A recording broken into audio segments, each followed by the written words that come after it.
I got fired by text. At a black tie gala. In Dubai. It came through just as the waiter was pouring champagne into my glass. One short message, 4 sentences long. No subject line.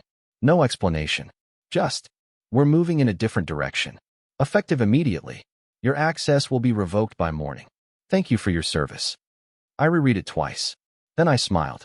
Because the man who sent it, the same man I'd built an empire for over the last 12 years, had no idea who was sitting next to me. And that was about to change everything. My name is Daniel Trent. I'm 41 years old, and until exactly 8:13 p.m. Dubai time that night, I was the chief operating officer at Revacies Technologies, a billion-dollar logistics firm headquartered in Seattle. I'd worked under CEO Charles Wexler since I was 29. Started as a strategy analyst. Climbed fast. Not because I played politics, but because I made results happen. 6 failed regional divisions. I turned 4 profitable within 2 years. The India expansion. My design. The global distribution deal with Aeroforce Freight. My negotiation. While Charles took the interviews and wore the tailored suits, I ran the machine. And he knew it. But Charles always had one weakness, family loyalty. And his nephew, Grant Wexler, 27, with a Wharton degree and 0 field experience.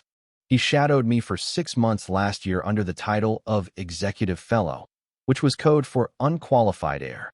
The kid once scheduled a supplier meeting in 2 different time zones at the same time, and that's who Charles replaced me with. The message didn't even mention his name, but I knew, because 2 days earlier, during a call about Q3 forecasts, Charles asked if I'd be open to mentoring Grant a little more formally. I said I would. What I didn't say was that I'd already seen the board movement, the whispers, the scheduling gaps.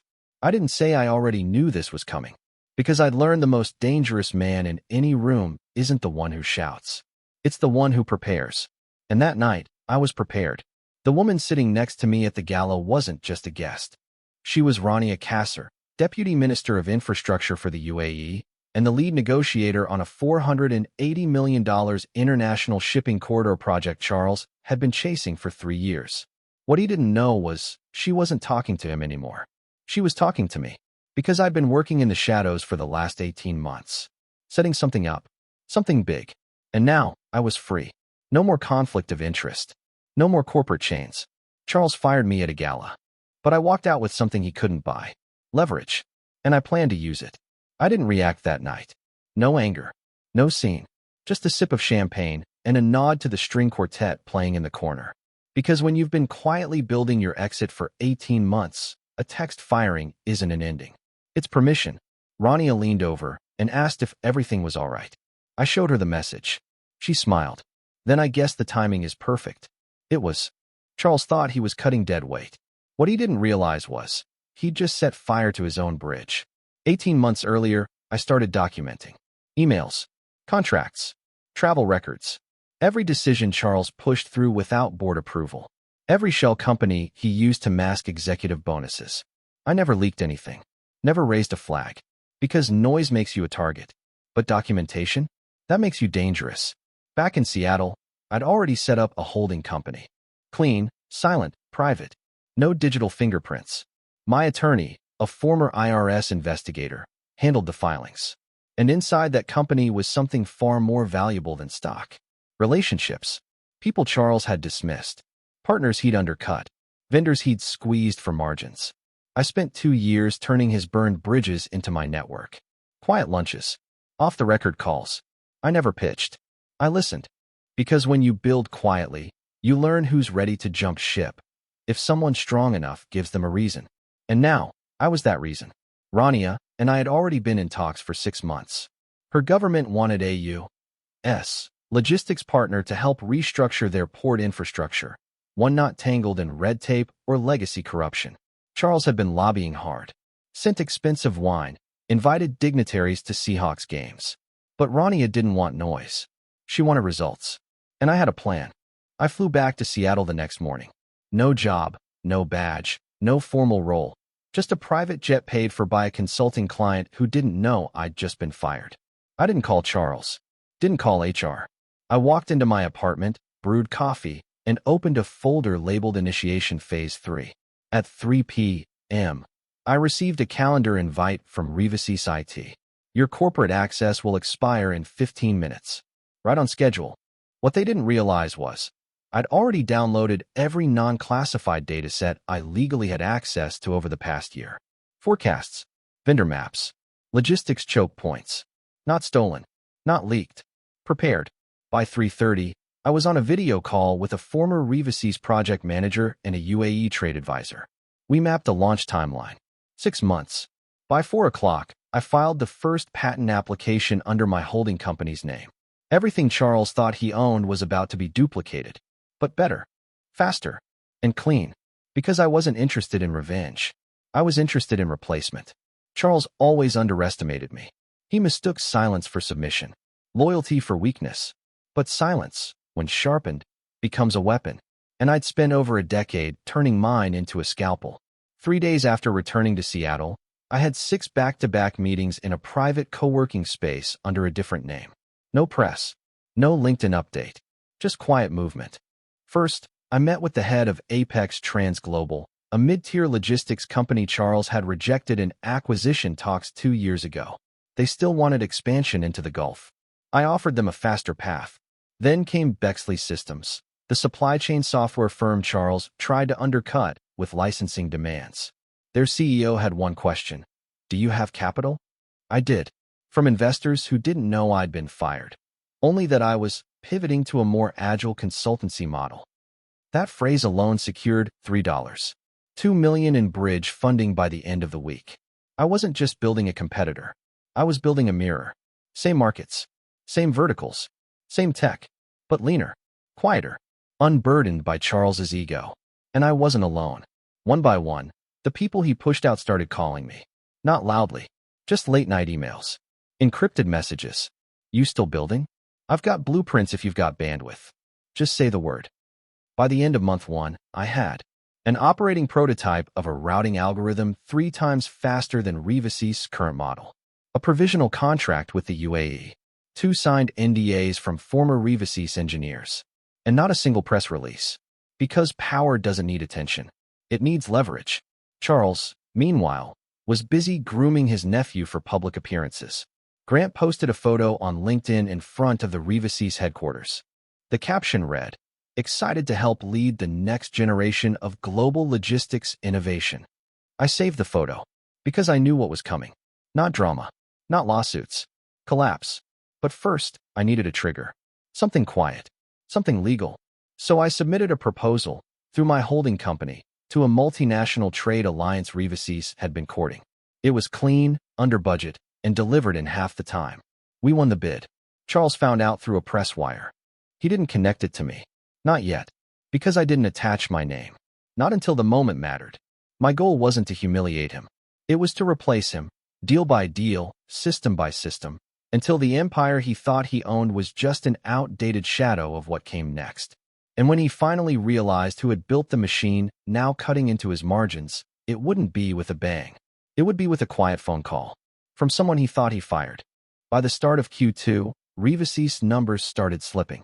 Not drastically, just a few missed targets. Slight delays in delivery. A few key accounts going quiet. Charles blamed the market, blamed inflation, blamed seasonal demand. But I knew the truth. His empire wasn't under attack. It was being replaced, piece by piece, client by client, with better offers, faster solutions, and no noise. I had no interest in headlines. That was his addiction. Mine was precision.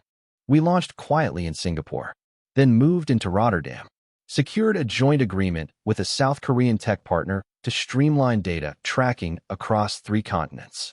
Meanwhile, Charles was busy uploading photos of ribbon cuttings and charity golf events. He didn't see it yet, but the ice under his feet was thinning. The first real fracture came when I got a call from a Revasis legacy vendor. They said their new point of contact, Grant, had missed 3 scheduled meetings, sent half-complete contracts, asked them to be flexible on SLAs they'd held firm on for 6 years. They were nervous. I told them they didn't need to be. 3 weeks later, they signed with me. No fanfare, no announcements, just a quiet shift in where the trucks started showing up. It wasn't about taking over the industry overnight. That was Charles's way, fast, flashy, fragile. I was playing a different game. Slow, Intentional. Permanent. Then came the board shuffle. 2 members stepped down. 1 retired early. Charles brought in friends. Family. Yes men. I watched from the outside, just close enough to see the moves, just far enough not to cast a shadow. By the end of Q2, Rivasi's stock dipped. Barely, but enough. Institutional investors noticed. That's when I sent the first anonymous portfolio analysis to a hedge fund I used to consult for. A full breakdown.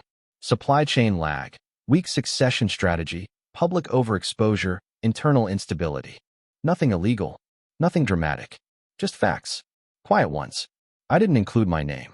Didn't need to. But they knew where it came from. 2 weeks later, Rivasi's got downgraded from strong buy to neutral outlook. And still, Charles didn't see the fire. Because fire, in my world, doesn't come with smoke. It comes with silence. And I'd been turning down the oxygen slowly for months.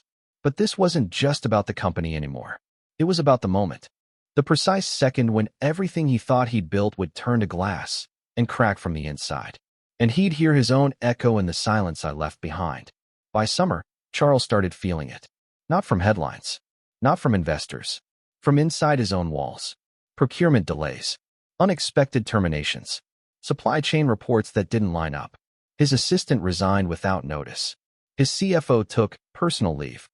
And the nephew he handpicked to carry the empire was fumbling contracts like they were written in a foreign language. But Charles still believed he had time. He always thought he could fix things with a phone call, a handshake, or a round of golf. What he didn't realize was that the ground was already gone. He just hadn't looked down yet. Meanwhile, I'd hired 7 former Rivasi's engineers under contract. No LinkedIn updates. No press.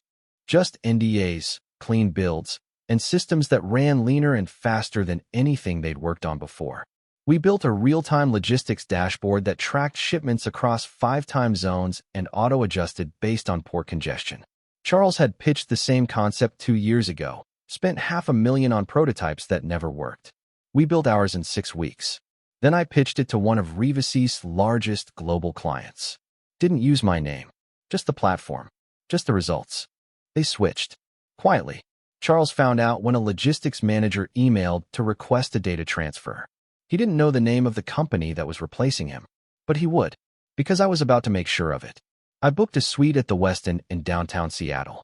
Scheduled a meeting through a shell consultancy, not as a former COO, but as a potential partner. Charles walked into the room flanked by 2 junior analysts and a legal advisor. He didn't recognize me at first, until I stood.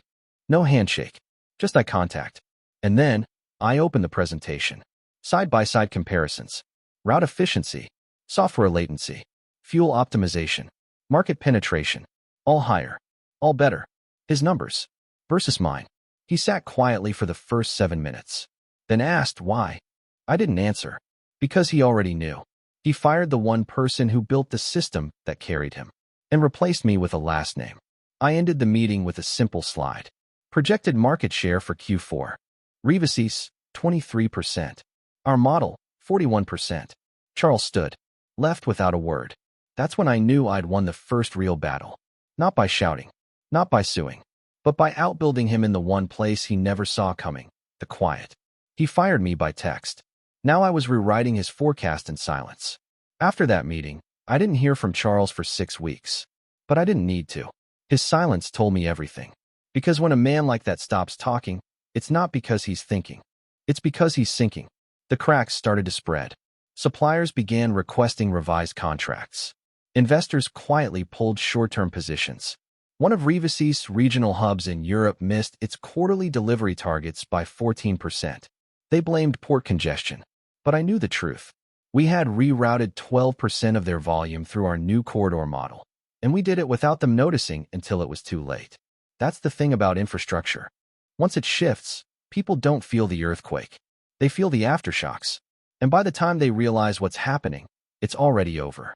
Charles tried to stabilize by announcing a bold leadership restructure. Grant got promoted to Chief Strategy Officer. 3 mid-level VPs resigned the next week. I didn't call them. They called me. Quiet voices. Careful tones. They wanted in. I didn't need more hands. But I took them anyway. Not because I needed help, but because I knew what message it sent. Charles was losing people faster than he could replace them. And I wasn't poaching. I was attracting. Because I wasn't building a company. I was building an exit plan for every talented person he ever ignored, overworked, or underestimated. And it was working. Then came the earnings call. Revises missed expectations. Revenue flat. Operating costs up. Strategic initiatives delayed. Charles sounded calm, but his voice was tight.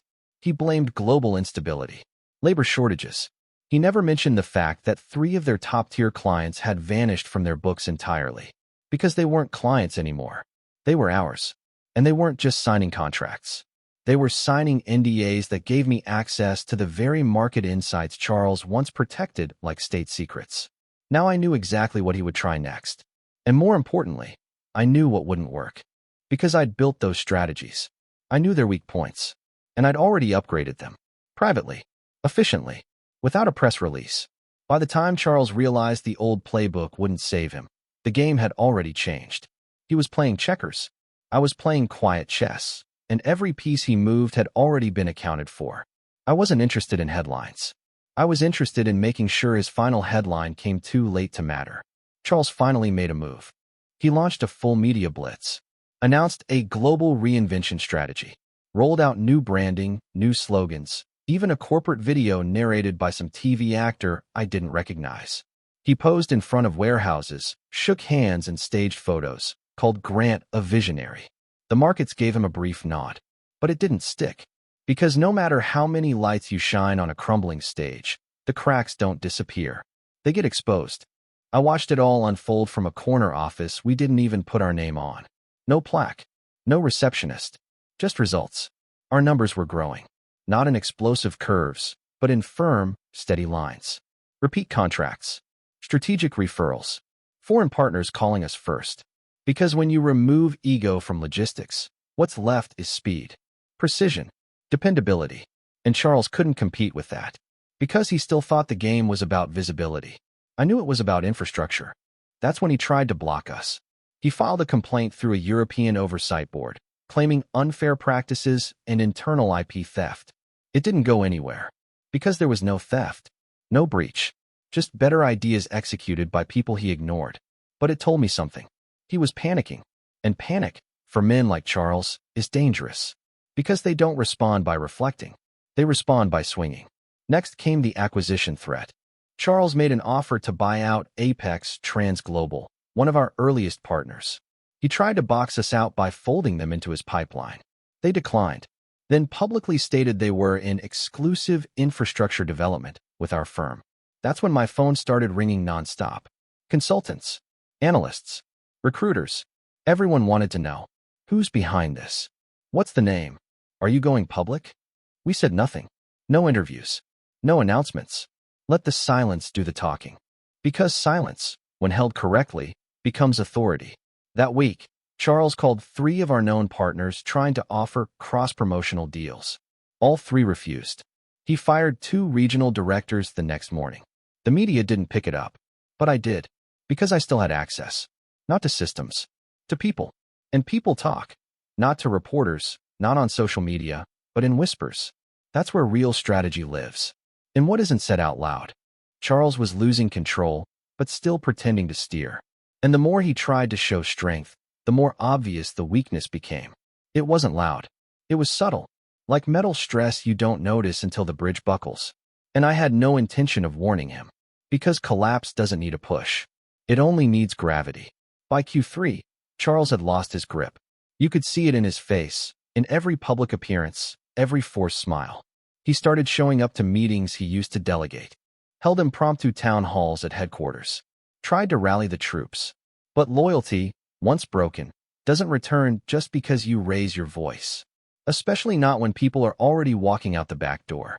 That month, 5 more department heads left. Quietly. Some to us. Some just gone.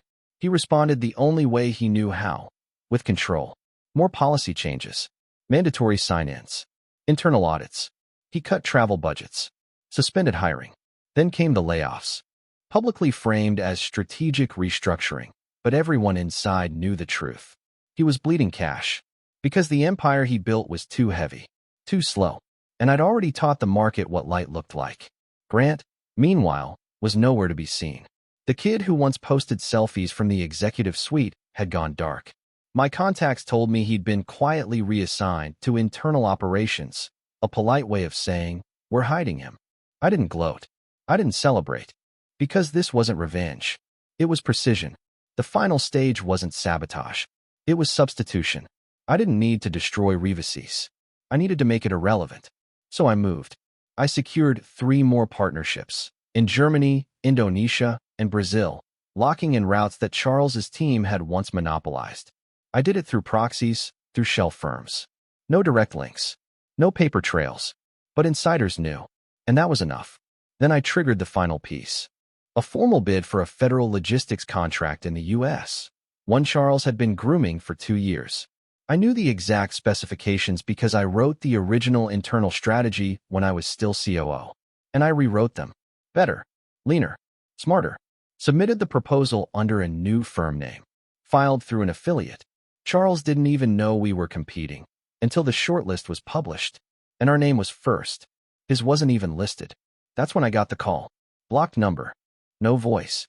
Just silence. Then a click. He didn't need to speak. Because that silence? That was his panic. And I wasn't done. Not yet. Because panic isn't the end. It's just the echo before collapse. And the final echo was coming. It didn't happen with headlines. No public scandal. No courtroom drama. Just a silent shift, like the tide pulling back before a storm. Revasis lost the federal contract. Then they lost 2 more international deals. One client cited lack of operational agility. Another said delays in compliance documentation. I knew what it really meant.